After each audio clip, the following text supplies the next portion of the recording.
દિવસ દરમિયાન જે વધારેમાં વધારે પ્રફુલ્લિત રહેતો હોય, ઇંગ્લિશમાં એના માટે શબ્દ વપરાય છે એન્જોયમેન્ટ.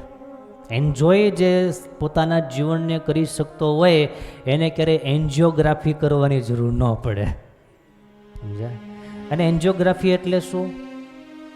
તમને બધાને ખબર જ છે ને. એન્જિયોગ્રાફી આ હૃદય છે ને હાના હાના કરવા માંડે એટલે તરત જે આપણે રિપોર્ટ કરાવીએ એને કહેવાય એન્જિયોગ્રાફી. એમાં પ્રોબ્લેમ શું છે એના તપાસ કરાવો.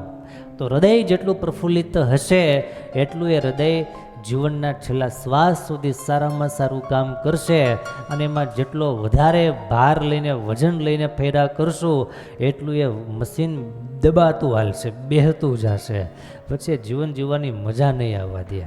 માટે એન્જોય કરીએ, ભગવાનનો એન્જોય કરીએ, આ સત્સંગનો એન્જોય કરીએ. આનાથી મોટો, આનાથી સારો બીજો કોઈ એન્જોયમેન્ટ છે નહીં. આ વાત આપણે આ વર્ષમાં સિદ્ધ કરવી છે.